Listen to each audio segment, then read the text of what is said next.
Bonjour, salut à vous et merci d'être connecté. Prendre toujours de son temps pour échanger, dire ce qu'on pense et donner son avis, c'est notre métier. Et je suis Moulay Tibissog et je suis heureux d'avoir cette tribune. L'actualité va vite et puis la CAN en Côte d'Ivoire. Mais qu'est-ce que je peux souhaiter de plus à tout le continent africain, pas le Cameroun, hein, mais le continent africain, c'est le bonheur. Vous voyez, l'Afrique, c'est pas le continent de demain, c'est aujourd'hui. La preuve, il y a la Coupe d'Asie qui se déroule en ce moment, ça n'intéresse personne. Même la Coupe d'Europe ne peut pas avoir l'éclat, parce que les trois quarts des stars et des joueurs du très haut niveau dans le monde, les trois quarts sont africains. Et donc, je félicite la Côte d'Ivoire pour ce bonheur-là. C'est du magie qui s'opère sur le continent. Et la Côte d'Ivoire est le symbole de cette Afrique qui appartient aux Africains et au reste du monde.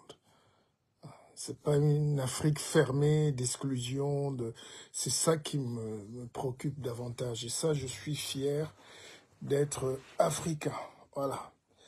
Donc, après, j'aimerais parler aussi de la performance des Lions Indomptables, de la performance des Lions Indomptables, et dire aux Camerounais de se calmer. Voilà, calmez-vous. Ce n'est que du football. Le football ne fait pas cuire la marmite. Ne cherchez pas d'autres boucs émissaires. Je sais que la vie est très difficile en ce moment, où on cherche toujours le bouc émissaire. Il faut que la victime paye, une victime imaginaire. Il faut que nos ambitions politiques, nos envies même d'autodestruction s'appuient sur quelqu'un. Et le levier, c'est peut-être les lieux indomptables. Voilà, mais tout à l'heure, je donnerai mon avis en tant qu'expert. Expert d'analyse, des effets d'analyse et du sport, du football. J'ai pratiqué le football à un niveau élémentaire, comme tous les Camerounais, comme tous les Africains. Et puis j'ai été journaliste, donc je connais. Journaliste, j'ai fait des émissions de sport, j'ai suivi des sportifs, donc j'ai managé des sportifs. Je peux dire mon mot là-dessus. Mais ce que je voudrais demander aux Camerounais, c'est qu'il faut que tout ça reste vraiment très courtois, très serein. On ne va pas se tuer pour un ballon. Hein? On ne va pas se taper dessus pour un ballon, quand même. On ne va pas insulter non plus les autres pour un ballon. C'est une compétition.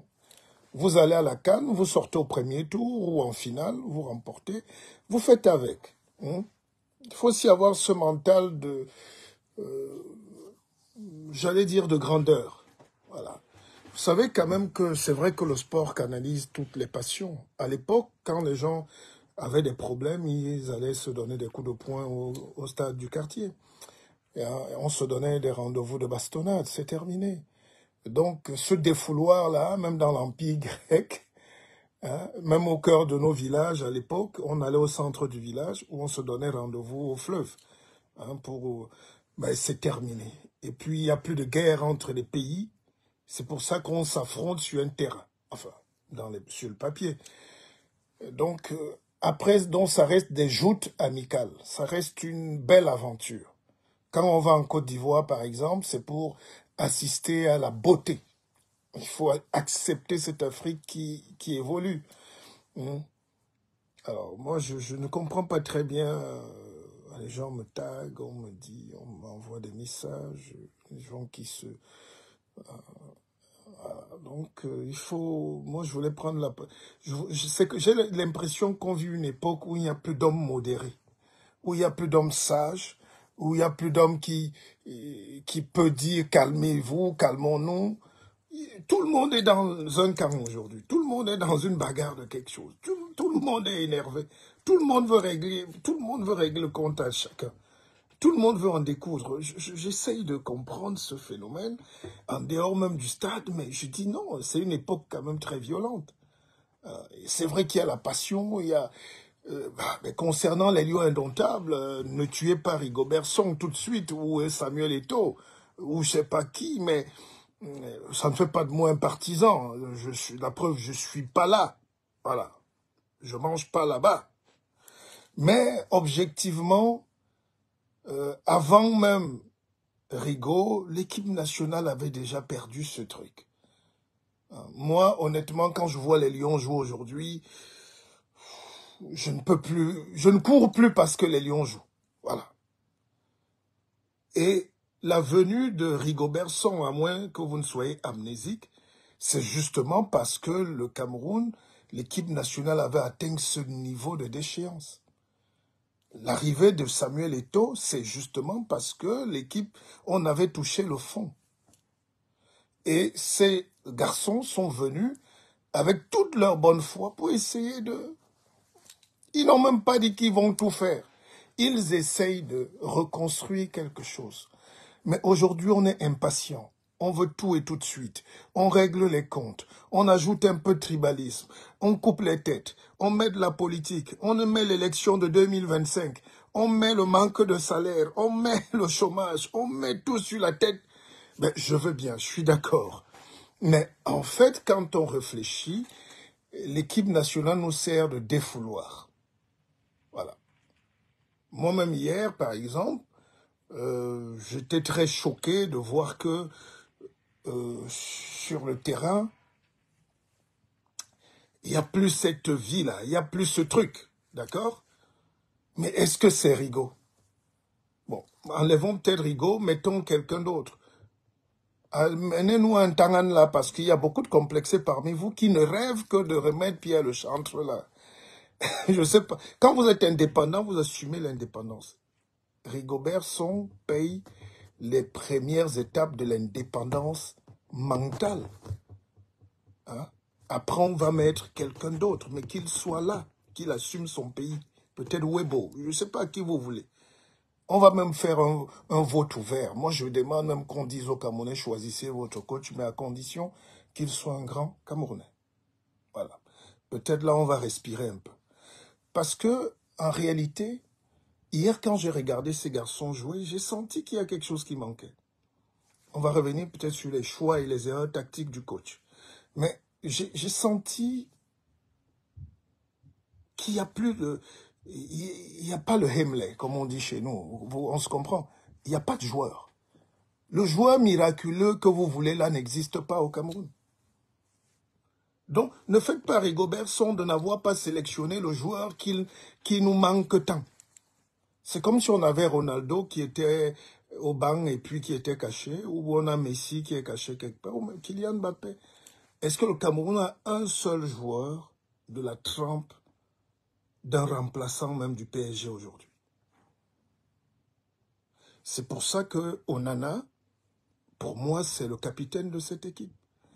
Mais les Camerounais sont... Vous êtes paradoxaux. Hein? Regardez, moi, le Cameroun, si tu veux comprendre le Cameroun, regarde la situation des gardiens de but. C'est-à-dire, on veut comparer...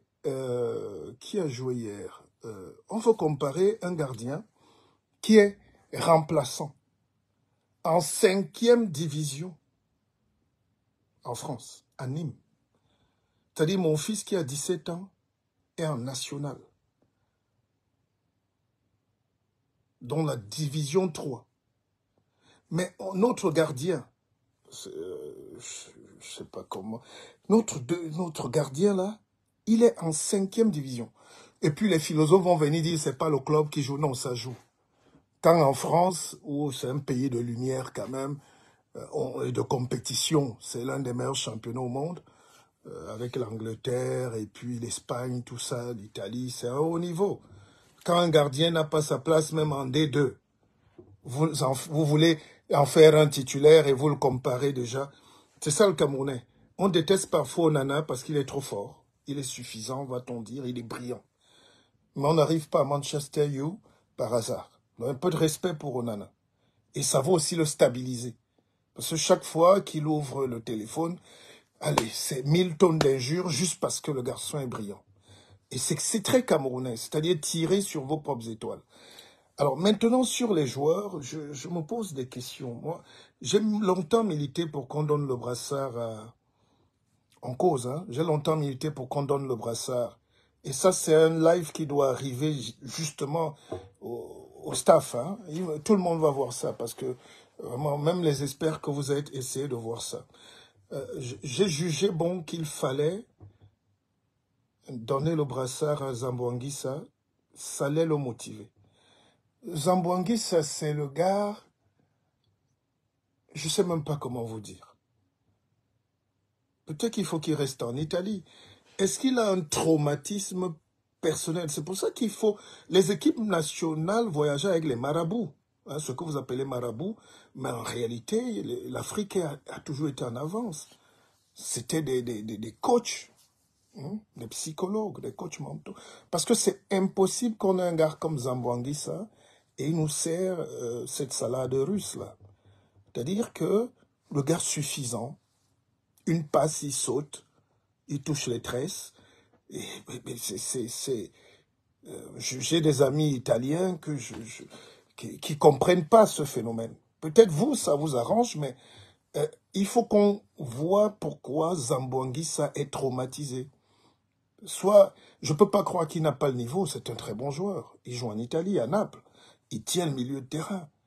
Mais au Cameroun, il ne prend pas le leadership. Donc ce qui manque au Cameroun depuis le départ d'Abega, c'est le numéro 10. Ou le 14 si vous voulez, mais l'Oncom Bivoé, celui qui organise, celui qui dispatche, celui qui ventile. Hein? Il y avait aussi des gars comme Funba, non, c'est Roger Funba, voilà, c'est Funba de l'Union. Les jeunes n'ont pas connu, mais c'était des gars, on l'appelait computer, dans l'ordinateur. C'est lui qui organisait tout le football. Je pense qu'il a fini en Afrique du Sud, mais à l'Union de Douala, c'était des phénomènes, c'était des artistes. Bon, une sorte lui, Paul Fédé, était un peu décalé et lié, mais je veux dire, au milieu de terrain, là, il faut un métronome. Hein? Et ça, on n'a pas trouvé. Et dites-vous qu'à une époque donc du Cameroun, vous aviez Abega, vous aviez quand même son cousin, son frère, ils étaient frères, Mbidarantes, et puis le reste n'était plus important. C'est-à-dire quand tu as Abega Mbida, mais tu peux mettre Koundé là, et c'est ça. Bon, j'ai vu des commentaires sur le net, on a dit, maintenant que vous avez éliminé tous les Bassa, non, c'est pas une question de tribalisme à l'équipe. Il y a des mauvais Bassa. C'est-à-dire que c'est une manière de... c'est un terme technique. En fait, on veut dire que on a éliminé l'esprit qui faisait les lions. C'est-à-dire la force du mental, là, cet esprit de sorcier, de guerrier. Là. Ça, aujourd'hui, j'ai l'impression qu'on envoie nos enfants parfois étudier. Et comme il faut payer la chambre, ils se mettent à jouer au foot en Finlande. Et voilà, j'ai l'impression qu'il y a un truc qui s'est cassé là. Et c'est pour ça que, supportez de m'écouter, il va falloir du temps pour reconstruire les bases de la direction technique nationale, la détection des joueurs. On a pris Kana, on a pris Mbou Emile, on a pris son frère, Kanga Oumam, à Puma. Hein? C'était Canon, c'était quoi, Puma contre Canon, un truc comme ça. On a pris des pygmées à Puma et puis on a découvert. Donc, c'est ça, il faut qu'il y ait du temps. Voilà. Déjà, on prend un jeune comme Douala, vous dites qu'il n'a pas 17 ans. Vous l'insultez, vous détruisez sa carrière, le petit est affecté. On prend même des nationaux, vous les détruisez. Maintenant, Rigobert essaye de racoler tout ce qu'il y a de maigres joueurs qu'on a. Hein? De vous à moi, quand on prend des gars qui jouent en Guinée, c'est quoi, Guinée, quoi, en Arabie Saoudite. L'Arabie Saoudite, c'est pour les Ronaldo qui ont fini la carrière, qui ont 38, 39 ans. Ils prennent leur dernier milliard et ils se cassent. Quel est le joueur d'envergure mondiale, compétitif, qui peut être... Les Toko Ekambi, c'est plus de 30 ans. Il a gagné en France, il avait 20 ans. Les Lions, ça fait 10 ans qu'ils sont là. Comment vous pouvez encore espérer? Mais vous voulez qu'on joue avec quoi? Vous voulez qu'on joue qui? Parce que les Camerounais sont de mauvaise foi. Les Camerounais, c'est les mauvais parents.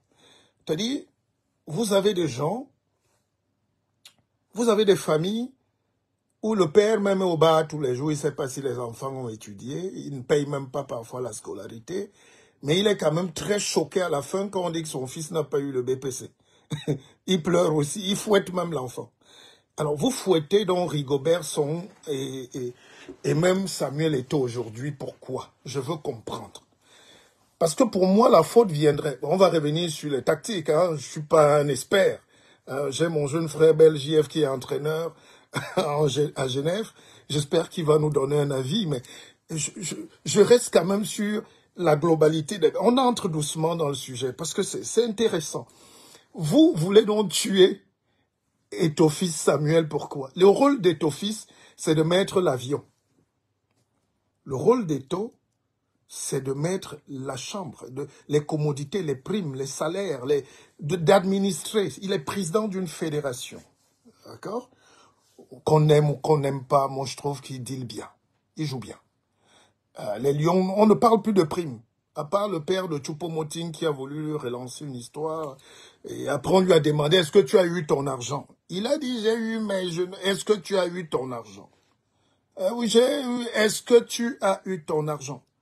Ne fais pas quand même passer Samuel Eto'o pour un détourneur de primes des joueurs. Alors qu'il est venu justement pour combattre ça. Voilà. Donc, dès qu'on a dit ça, maintenant, moi, on va revenir sur les erreurs tactiques. Mais je cherche encore sur le banc de touche. Sur qu'est-ce qui... Je sais pas. On avait laissé, en France, on avait laissé Cantona pour la Coupe du Monde parce qu'on jugeait qu'il était un perturbateur pour le groupe. Le grand joueur Cantona. Et la France a gagné. Alors, pour l'équipe nationale, moi, j'ai vu les gars là jouer hier. C'est lourd, hein. C'est lourd. C'est lourd. Que le coach aime faire des mauvaises dispositions techniques, ça, c'est les raccourcis que vous voulez prendre, c'est parce que vous n'avez pas joué au football. D'accord? Quand les joueurs sont grands, forts, conscients, quand ils entrent sur le terrain, ils refont eux-mêmes leur classement. C'est pour ça qu'on dit, par exemple, pour vous les jeunes, l'équipe du Cameroun, que vous voyez là, les Lions indomptables, n'ont jamais eu besoin véritablement d'un entraîneur. Mila positionnait les joueurs au stade. Il est vivant. C'est-à-dire, quand Nmepomiachi, le blanc, avait parlé russe là-bas et tout, il avait fait ces trucs, les gars entraient au terrain, ils disaient Bombo, ou John, ou Megdasso, ou Los Namba. Même quand Rigobert, même quand Massing était peut-être mis en stopper, il était obligé d'aller ratisser même. Hein? Vous avez vu Cameroun, Argentine, où Massing avait 4 postes. On a fini le match à 9, non? Ou à 8, je sais pas. Massing était le 6, le 8, le latéral, le stopper. Donc, les gars ont créé une équipe nationale. Aujourd'hui, ces gars ne se parlent pas. Ils ont des écouteurs sur les oreilles. Il n'y a pas de gars qui connaissent. Ils n'ont même pas vécu ensemble ou ils n'ont pas connu le championnat. Ils n'ont pas vécu au pays pour la plupart. Ça casse quelque chose. Il n'y a pas de... Avant la coordination tactique et technique que je laisse aux experts, il n'y a pas cette vie. Normalement, nous devons parler à ces jeunes. Même à Samuel Eto'o, il doit nous prendre pour qu'on leur dise comment ça se passe, la gestion des émotions dans un club. La gestion des équilibres, des égos. C'est ça, il n'y a plus ce patron spirituel, mystique, qui a la grandeur. Le ministre est là totalement politique. Le ministre s'est effacé. À l'époque, on avait des ministres qui étaient des pères. Je ne dis pas qu'il n'est pas bon, le professeur Mouele Kombi. Je ne me permettrai pas de critiquer. Mais je dis, peut-être le temps a changé. Le poids du ministre n'est plus le même. On commence déjà par là, si vous êtes honnête. Quand vous aviez des pères comme Fofé, Joseph Oona, de regretter mémoire, tous les deux, hein, ils étaient plus des papas, voilà, qui avaient autorité sur tous ces garçons. Fofé appelait Bel Joseph Antoine dans la chambre. Il parlait 1 heure. Il appelait Thomas Nkono. Bref, il y avait une certaine... Il y a l'autorité qui n'existe plus. Peut-être les médias, peut-être les réseaux sociaux, et puis tout ça, on ne sait plus. Il n'y a plus... Voilà. C'est une autre époque. Samuel Eto'o, malgré qu'il soit le joueur le plus capé, malgré qu'il soit le plus charismatique, malgré qu'il soit devenu président, ça ne lui confère pas la légitimité, la légitimité naturelle. Les gens contestent même le pouvoir de Samuel Eto'o. À quel moment le Camerounais veut aussi dire oui, avançons? Mais on attend qu'il échoue.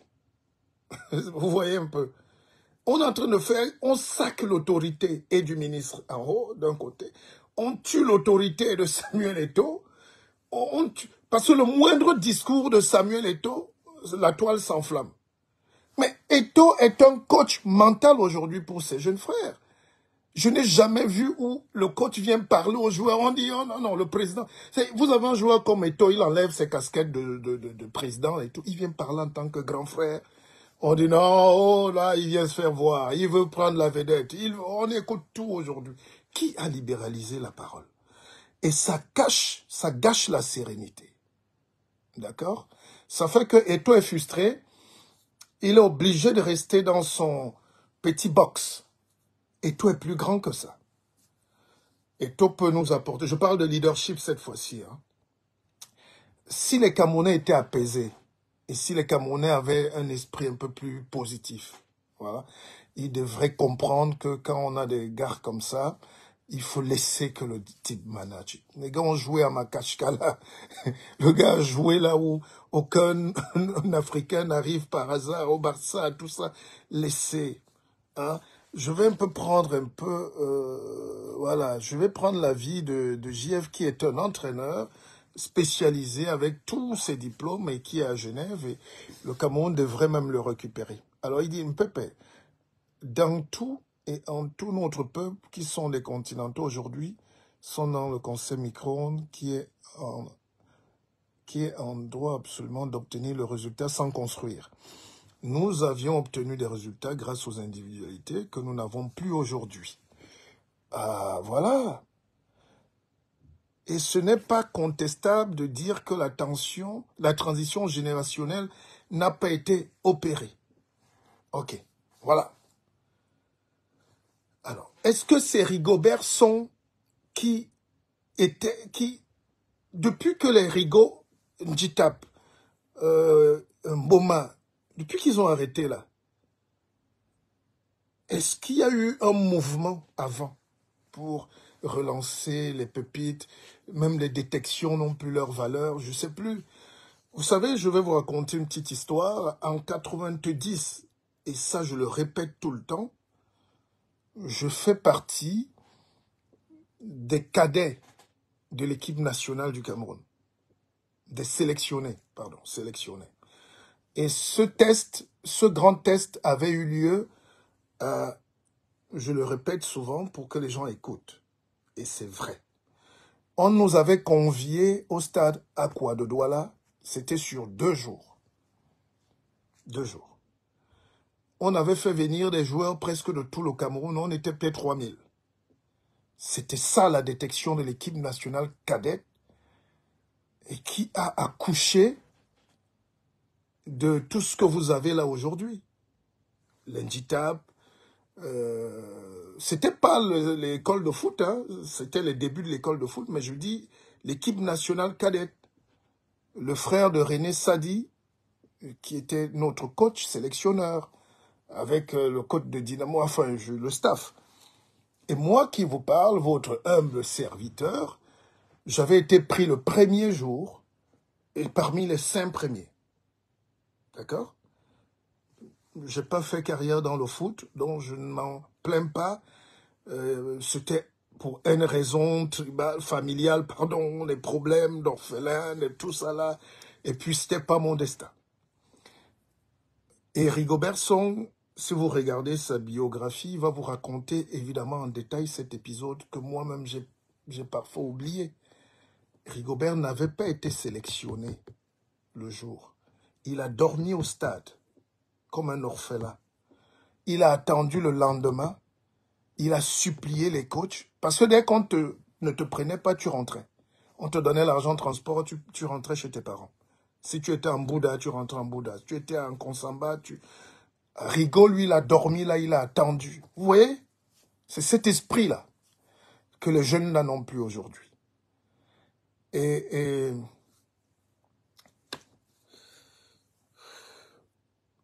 c'est cette sélection-là qui a amené les Lions partout où vous allez, jusqu'en 98. Jusqu'aujourd'hui, l'Indictable, les Eto'o, toute cette génération-là, c'était ça la détection. Aujourd'hui, qu'est-ce que vous voulez faire, les gamins? Qu'est-ce que vous demandez? Vous voulez que Eto'o accouche quel joueur là maintenant pour qu'il prenne le brassard et qu'il joue comme Rigaud, qu'il joue comme Ditap, qu'il joue comme Boma? Quel joueur? On a tous la télévision. Je reprends ton avis, JF, parce que tu es l'expert, hein? On prépare une participation d'une compétition comme la CAN en 19 matchs, par exemple. C'est une vision, c'est une politique mise en place depuis la DTN qui implémente sous le contrôle de la fédération une politique, une philosophie qu'on implémente dans tout le territoire national. Mais c'est compliqué au Cameroun. Maintenant, si vous voulez revenir sur le terrain, Harold Moukoudi, c'est des joueurs moyens en France. C'est-à-dire, le Cameroun est zélé. Vous êtes quand même gonflé. Hein. Vous critiquez le nul de la Guinée face à la Guinée qui a 10. Mais la Guinée, techniquement, tactiquement, est supérieure au Cameroun, les amis. Soyez humbles. Et ce n'est ni la faute de Son, ni la faute d'Eto'o. Regardez la liste des joueurs de la Guinée. Renseignez-vous. D'ailleurs, l'homme du match d'hier, qui s'appelle Mohamed Bayo, est l'avant-centre du Havre. Le Havre qui est au milieu du classement aujourd'hui en France, qui est la meilleure défense, qui est l'une des équipes les plus attractives du championnat. Ah, mon Brice Kamgan, le grand coach. Mais tu devais être à l'équipe nationale. Les gars ont trop vite oublié ce rôle qu'en Afrique, il faut des mentalistes d'abord. Il faut des aînés qui parlent. Vous me mettez avec ces lions-là, on ramène la coupe à la maison. Parce qu'on a des mots justes pour eux. C'est notre métier. À côté de la politique, c'est notre métier de former la tête. Voilà. Et voilà un de mes petits frères qui est au Canada, qui fait des... Mais voilà des enfants. Bon, si nous, on n'a pas de place et qu'on est vieux, mais prenez des jeunes comme... Il coach les mentors. Bon, bref. J'étais en train de dire... Vous êtes malhonnêtes, finalement, mes frères camerounais. Vous êtes malhonnêtes. Comment vous voulez... Vous faites même un nul avec la Guinée et vous êtes déjà frustrés. Vous êtes des pieds nickelés. Regardez la liste des joueurs de Guinée. Il y a le défenseur de Valenciennes, Francfort. Ils ont tous les meilleurs joueurs qui sont dans les plus grands clubs. Faites un peu de recherche. Vous savez, les Camerounais me rappellent ces jeunes zélés-là qui cherchaient la bagarre tout le temps dans les quartiers. Et ils n'avaient pas mesuré leur propre force, quoi. Donc vous voyez quelqu'un, vous dites même, bien, non, je vais le fracasser. Est-ce que tu sais qui est ton adversaire? Et historiquement, là je parle maintenant des faits, le Cameroun n'a jamais battu la Guinée. Surtout dans ces phases-là. C'est toujours des nuls. Donc il y a aussi une dimension holistique dans le football. Il y a cette dimension métaphysique. Il n'y a pas que le ballon qui court. Roger Mila nous disait qu'à leur époque, quand il frappait le ballon, tu sentais la vache. Il parlait à l'animal parce que le ballon était en cuir, en peau de vache. C'est mystique, ça. Vous êtes trop jeune. Je reprends ton avis. Depuis plus de 2 décennies, les pays qui gagnent les grandes compétitions ont préparé la victoire, infrastructure, formation de nouveaux coachs, recyclage des anciens, concevoir une politique, philosophie et méthode, formation, tac, tac, tac, tac, tac, mais voilà. Arrêtez-nous-en. Arrêtez-nous-en. Hein? Il y a des mots qu'un guide ne dit pas, mais arrêtez de faire les bébés sur la toile, quoi. Arrêtez, vous comptez sur quoi, un joueur qui joue avec les gars en soutane en Arabie Saoudite peut être... Bon, on parle d'Aboubacar, mais Aboubacar a 40 ans. Aboubacar a largement 40 ans. Hein? Il est gentil, mais vous voyez, il se blesse. À cet âge-là, tu ne triches plus. Les blessures, déchirures, un jeune de 20 ans... Quand Aboubacar avait 30 ans ou 25 ans, vous avez vu. Mais vous comptez sur Aboubacar. Vous comptez sur qui alors? Peut-être Magri. Mais c'est des petits un peu timorés, vifs mais timorés. Il n'a pas la force. Voilà. Il connaît le ballon parce qu'il a été formé. On n'arrive pas à Toulouse en Ligue 1 par hasard, mais c'est des joueurs moyens. Alors pour que des joueurs moyens nous apportent un résultat exceptionnel, il faut un management, un leadership exceptionnel. C'est le leader qui transforme des gens ordinaires en valeurs exceptionnelles. On est d'accord? C'est le leader qui prend des maçons, il en fait des architectes du ballon. Et il n'y a plus de handicap dans cette équipe. Et c'est pour ça que j'ai parlé de Zambangisa. C'est une déception. Franchement, c'est pas possible, Zambo. C'est pas possible. Tu es le meilleur joueur de cette équipe. Et si toi, le meilleur joueur de cette équipe, tu nous donnes ça, c'est pas bon, petit. C'est pas bon. Et même si Rigaud t'a mis où, arrêtez avec ça que Rigaud a positionné 4-2-1. Monsieur, j'ai vu quand les Guinéens se sont retrouvés à 10, eux-mêmes se sont repositionnés. Ils n'ont même pas regardé le coach. C'est ça, le rôle du leader. Et puis, bon, qui encore? Les Kemen. Ncham joue en 2e division. En Angleterre. C'est-à-dire, ça ne ment pas.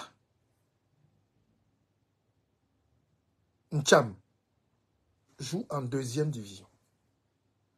Vous parlez de Ivan Neyou. Ivan Neyou, c'est mon fils. Il est même bon. Mais il joue aussi en 2e division, en Espagne. Vous croyez qu'il y a un complot contre nos joueurs pour les mettre en 2e, 3e, 4e, 5e division dans l'international? Mais si ces petits étaient des lumières, mais ils seraient au Barça. Hein? Ah, ouais, voilà, Francky, merci. Oui, Ncham est parti de 2e division en Angleterre pour la Turquie. De vous à moi, si le championnat turc était un championnat de lumière, ça se saurait. Déjà, les Turcs sont très mal élevés, ils ne payent pas les joueurs, surtout africains. Ils volent leur argent, ils les bastonnent, ils sont xénophobes même. C'est des championnats d'animaux, finalement. C'est pas de différence. La différence entre le championnat turc et le championnat camerounais, c'est que les Arabes là, mettent un peu plus d'argent. C'est tout. Mais je ne pense pas qu'en Turquie, on joue plus au football qu'au Cameroun. Hein. Voilà. Bon, je prends d'autres contributions parce que ça, on avance, on cause. Mais bon, il faut encore rajouter des enfants du Cameroun nés hors du Cameroun qu'il faut dès le bas âge allumer la flamme patriotique pour ceux qui ne l'ont pas. Mais le peuple, si tu es né où tu es né, si tu es né où tu es né, et tu as tout mis et fait que tu sois l'un des meilleurs dans les conditions, tu n'iras pas vers la souffrance. Le Cameroun devra faire donner avant avec ses binationaux. Hein? Voilà. Vous savez, non, les binationaux sont nos enfants. Mais il faut leur faire manger le taro, le mbongo, le ndolé. C'est une culture, le Cameroun. Quand vous arrivez dans un pays, vous vous imprégnez. Quand je regarde le petit Moukouri, je regarde Castelletto a pris. Vous avez vu comment Castelletto se donne. Hein? Voilà, il met le pied. Il y a l'autre, le petit Christopher Wu, alors, lui, il est né à Bondy. Il se blesse à chaque match. Je pense qu'il souffre du genou. Et l'acclimatation, l'Afrique est mystique. Voilà. En Afrique, il faut des choses. Il faut mâcher aussi un peu le bongo. Oh, ces enfants-là, dès que tu mets un peu de truc dans la baignoire, il va pleurer, il dit à France au foot qu'on veut le tuer. Vous voulez jouer sans qu'on ne solidifie vos trucs. Mais, mais monsieur, quand tu es entré dans la chambre des gars comme les Libye Thomas, tu es entré dans la chambre de Koundé, tu es entré dans la baignoire de Koundé, tu sentais le baume François. Hein? Je ne sais pas si vous connaissez ce que c'est, j'ai découvert ça au Cameroun. Mais nos jeunes là n'ont pas le baume François. Je vous fais une anecdote. Il y a... oui, Cannabik André qui m'écoute. Et il y avait un match contre le Sénégal. Cannabik avait une... on appelle ça luxure, hein? C'est ça. Le médecin a dit que là, il ne peut pas jouer, c'est mort. Là, il ne peut pas jouer. Mais Cannabik a fait venir ou 4 summons au bicycle. Les gars lui ont filé les summons au bicycle. Et puis, on a emballé dans des choses compliquées. Le gars avait la cheville tordue, le genou tordu, mais il a massacré... il a massacré tous les Marocains, tous les trucs au stade. Et donc, il y a... voilà, donc il y a... À un moment, tu laisses ta jambe. Hein? Tu oublies que tu as mal. Or, ces enfants aujourd'hui sont hyper protéinés. Leur gélule, leur truc, on a dit que... Et puis, bon, voilà, la femmelette, le bébé a mis le pied, on a mis un peu d'huile, il sort. Et ça déstabilise le plan. Et après, on accuse. Bon, avançons, les gars. Bon, il faut que je termine quand même ce live. La réalité est qu'aujourd'hui, notre championnat local n'a pas de joueurs qui peuvent jouer à l'international. D'ailleurs, le ballon d'or n'est pas à la CAN. Voilà, donc... oui, le ballon d'or camerounais, parlons-en. Certains ont dit on l'a pas pris, on a pris. Hein? Le ballon d'or camerounais s'appelle Mahop. C'est un gardien de but à la base. Comme les avançants de son équipe n'arrivaient pas à marquer, il est monté un soir et il a marqué 2 buts. Mais vous n'allez pas quand même croire qu'il va jouer au Real de Madrid, ce gars. Il a une chance, il a un sens du but, mais il lui manque des aptitudes techniques pour être un grand joueur. Et c'est normal que Rigaud ne le prenne pas. Et à côté de Rigaud, vous les complexez là, on a mis un Français, un Blanc, qui est un tacticien aussi. Donc, ce n'est pas la faute de... Donc, ils ne sont pas fous, ces gars. Ils ont quand même la carte. Ils regardent les statistiques. On essaye de mettre. Et puis voilà. Hein? Il faut commencer à arrêter avec les DI. C'est quoi? JFDI, c'est quoi? Le président de la fédération espérant qu'il ira jusqu'au bout de ce fléau. On n'en parle pas, qui nous fait mal aujourd'hui. Les DI, c'est... Bon, je sais pas, c'est vous les experts. Hein? Donc, ah, voilà. Les gars ont 40 ans. Ils sont fatigués, démotivés. Nkoudou a fait quelques bonnes percées, mais il a raté énormément de tirs en l'air, il tombe. Voilà, on parlait de leadership. Comment le capitaine du milieu Zambouanguissa peut laisser un gars comme Koudou tirer les coups francs? C'est un manque de leadership. C'est une mauvaise foi. C'est de la malhonnêteté footballistique. D'accord? Et puis, bon, Yongwa, c'est le jeune, il se bat. De l'autre côté, bon, milieu là, Omar Gonzalez. Il joue en D2 quelque part, je sais pas.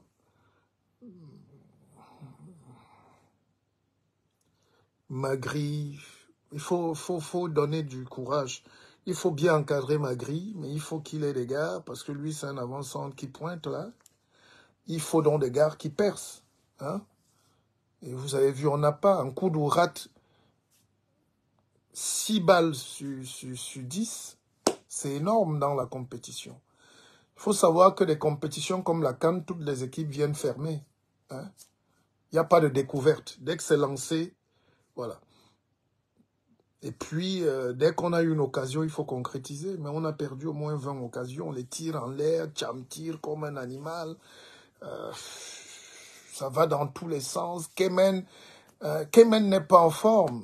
Je sais pas. Il a bien joué. Kemen a fait les équipes de France de jeunes. Hein. Très bon. Mais après deuxième division, après Turquie, après je sais pas où. Mais quand tu t'écartes de la compétition internationale, tu peux pas être brillant. Bon, maintenant, Rigo, la prochaine fois. Hein. Toi-même, je t'ai appelé combien de fois, Rigo? Il faut prendre, il faut m'écouter comme d'habitude. Hein, je peux te donner deux petits secrets. Tu n'as pas besoin de dire qu'au prochain match, Dieu va nous aider à marquer. Ça sent le défaitisme, ça te ressemble pas. Mais je sais que tu es affecté parce que tu as envie. On a eu cette discussion un jour à EDEA, si tu te rappelles, où je te disais qu'il n'y a pas, on ne sent pas l'équipe nationale. Je te faisais, et tu m'as dit, mais écoute, Pépé, les joueurs là, ce qu'on a là, ce n'est plus nous. Ce qu'on a là aujourd'hui, on est obligé de composer. Vous n'êtes pas au courant de ce qui se passe.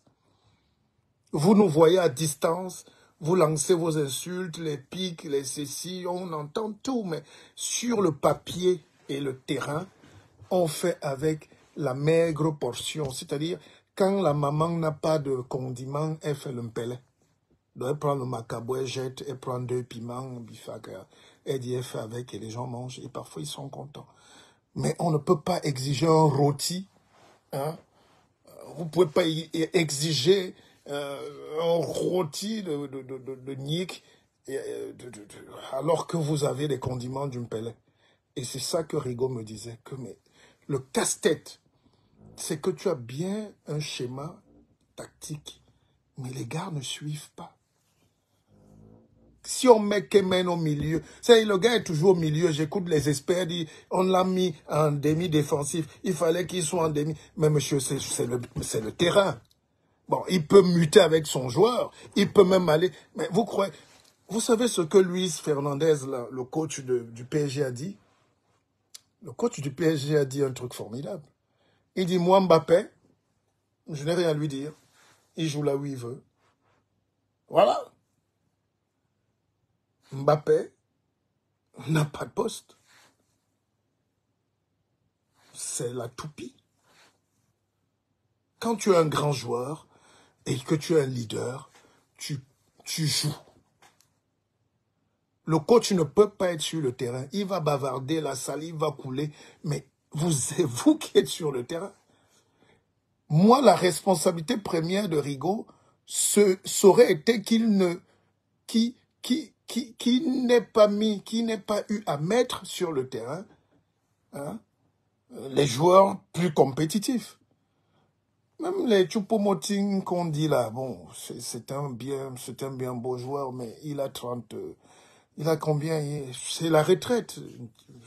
Alors, il fallait éliminer un des retraités. Il y a trop de retraités. Et vous avez Toko Ekambi, vous avez, on a dit, Aboubakar.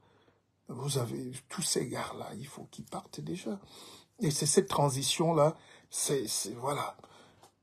Dès qu'on a dit ça, bon, les gars, faites un bon match.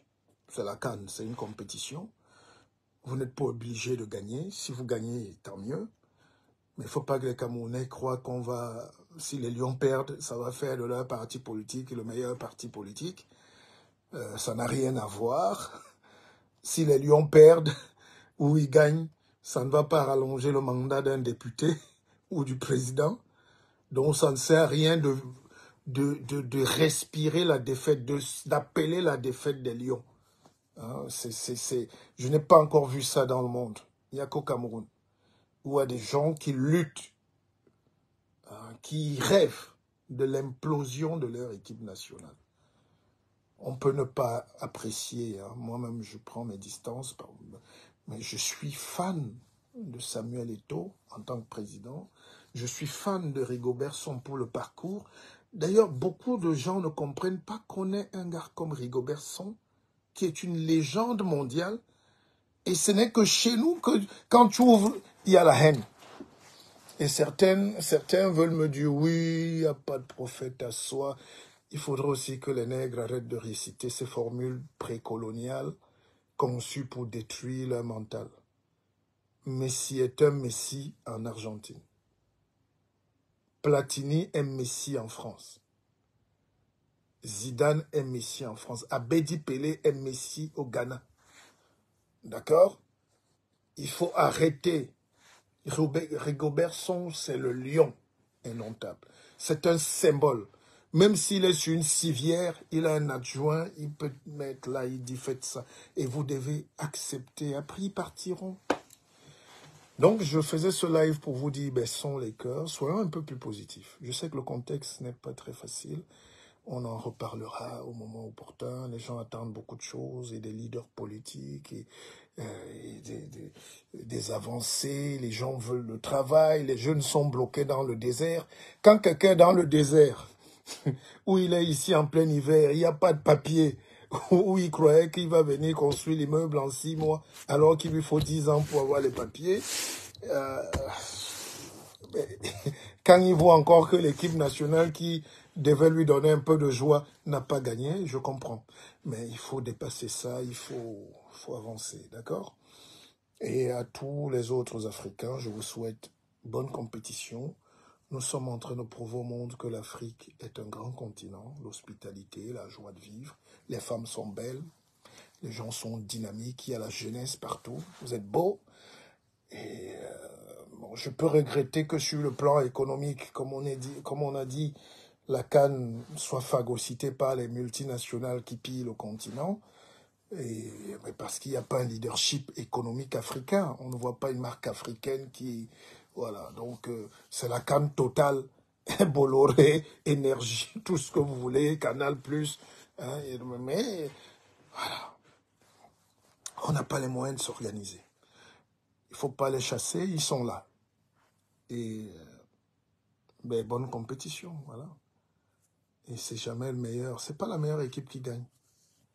Il y aura une petite équipe surprise, surtout là, le niveau que je vois là, où l'Angola tient l'Algérie, le Cap-Vert. Il n'y a pas de petit pays là aujourd'hui. Hein, regardez comment ça va aller très vite. Donc, mettons-nous dans le contexte, les Camerounais n'ont pas mal joué. Enfin, pardon, les Camerounais n'ont pas perdu. Donc, on a un deuxième match, on a un troisième. Il suffit qu'on gagne un des matchs et puis on se débrouille avec l'autre. Bref, on va passer au deuxième tour. Allez, sur ce, bonne soirée et...